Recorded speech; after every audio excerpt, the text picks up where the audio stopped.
In this lesson, I am going to give you an overview of the entire course so you can start to see how everything fits together. Everything you need to easily pass English ATAR. English ATAR made simple. Powered by Saints Coaching. Firstly, in this lesson, we're going to outline the Pass English ATAR roadmap. Then we're going to describe the objectives of each stone within the pair. After that, we'll outline the modules in English ATAR Made Simple. And then we will describe the objectives within each module. Bit of a high-level overview of what we're about to go through. If you think of it as going from broad to specific, or maybe a title to different headings and then subheadings. Basically, at the very top, we've got the pair. Then the pair consists of 3 stones, and then each stone consists of at least one module. What does all of that mean? Basically, the Pass English ATAR roadmap is the whole system that English ATAR Made Simple, the course, uses. If that didn't make sense, don't worry. You'll either get a better understanding of what the pair is all about in this lesson, or literally just as you're going through the course. So that's what we're doing. Let's start off with the pair. I'll either refer to it as the pair or the Pass English ATAR roadmap. And this is the bear version of the pair. The bear pair. Right. You might have seen this already in the webinar if you watched that. If you didn't, all good. That's why we're going through it here now. This is you, and this is where you are now. I have been here in year 12. It sucks. I know how you feel if you can really relate to being in Struggle City right now. Lucky for you, that is what the Pass English ATAR roadmap does. It gives you a path that guarantees success. Then stone 1 is understand the concepts. Stone 2 is develop the exam strategy. And stone 3 is practice the skills. So those are our 3 stones, but what are they for? Where are they leading us to? Well, they're going to lead you to Pass English ATAR Island. Basically, the beauty of the pair is that if you just follow it, you don't even have to think about what you're doing. You just do it and you will pass. That's how foolproof this system is. So hopefully that gives you a little bit of confidence and reduces some of the stress that you probably got towards English ATAR. Right.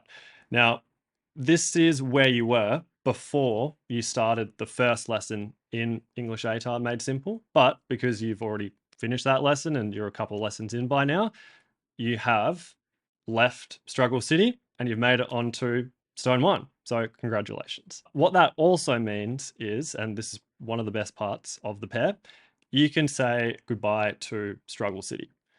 I doubt you'll miss it. I certainly didn't when I discovered the pair like a month before my WACE exam. Better late than never. And my promise to you is that if you just follow the roadmap, follow the lessons, do the lessons in the order in which they're presented, you will pass. It's really as simple as that, and you won't be going back to Struggle City. That's a bit of an overview of where we're going, but now we're going to have a look at the objectives of each of those 3 stones, the main goal that we're trying to achieve in each stone. The objective of stone 1 is to understand the mental skills and key concepts necessary to pass English ATAR. Basically, a fancy way of saying we're going to figure out some good mental strategies to approach studying for English ATAR, and then we're going to dissect the syllabus and learn the important stuff from the syllabus. Then stone 2, develop the exam strategies necessary to complete each section of an English ATAR exam. As you know, English ATAR exams have 3 sections. We've got the comprehending, the responding, and the composing. Maybe me mentioning those section names gives you some PTSD. I don't blame you. Comprehending it's pretty shit. No other way to put it. The responding is obviously the one that you're going to write an essay on based on a text you've studied in class. And the composing is where you get to create a text, and that could either be a persuasive, interpretive, or imaginative text. We'll get into all that stuff later on, but that is what Stone 2 is all about. Then we've got Stone 3, which is where you get to practice the skills that you've learned in the other 2 stones by completing a practice exam. So those are the objectives of our 3 stones. And remember that I said that each stone has at least one module. That's what we're about to see now. We're in Stone 1, and Module 1 is called Change Your Mind, and that's where you are now.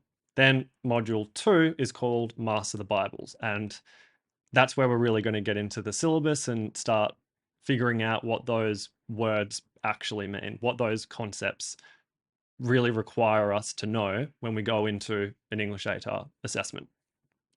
Then we've got Stone 2, develop the exam strategy. Module 3, the first module in that stone, is called Command Comprehending. You can probably figure out which section that module relates to. Similarly, Rule Responding, Module 4, and Module 5, Conquer Composing. Right, that is Stone 2, and we've just got Stone 3 left to go. As we know, that's where we're going to practice the skills, and it just consists of one module, Module 6. It's where you will learn how to ace the WACE exam. Hopefully you're still with me. Those are the stones, and those are the modules within each stone. The last thing we're going to do now is check out the objectives of those 6 modules that we've just seen. And as you saw, I'll go back a bit. Each module has its own color. I really thrive off having color to kind of figure out the difference between things. I hope you do too. You'll notice that there is going to be a bit of a theme with color as you go through English ATAR Made Simple. And I hope it makes it easier for you to understand the difference between certain concepts and then the similarities. You'll know what I mean as you continue. So the objectives of those 6 modules.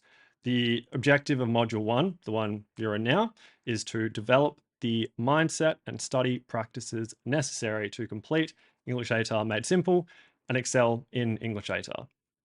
In short, what this module is really getting at is I want you to open your mind to the idea that you can do really well in English ATAR, even if you just hate it. And I don't blame you if you hate it. Lots of people do. If English isn't your thing, that's totally fine. That's Module 1.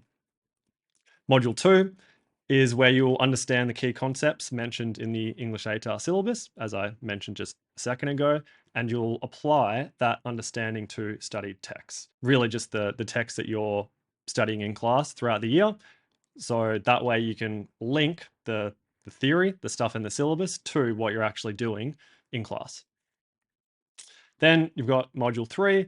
Here you'll understand how to complete the comprehending section of the exam and then apply that to practice questions. Same thing for Module 4. Understand how to complete the responding section, apply that to practice questions. Similarly, understand how to complete the composing section, apply that to practice questions. You get the idea. And lastly, in Module 6, you'll understand how to complete the English ATAR exam and then apply that understanding by completing a practice exam. You might be thinking, well, why does Module 6 exist? Because I'm learning how to do the individual sections of the exam in Modules 3, 4, and 5. Answer to that one is basically knowing how to complete each individual section of an exam. It's great, but it's not quite the same as being able to complete all 3 sections in one go. There is a pretty big difference between those two. You've probably already learned that by doing the couple of exams in year 11. So that's what Module 6 is really designed for. And it'll also give you a bunch of tips and formulas and strategies and a step-by-step approach to completing an English ATAR exam. And that is an overview of English ATAR Made Simple. I hope that gave you an understanding about what's happening with the course. And that's all for the lesson. Look forward to seeing you in the next one. And until then, keep it simple.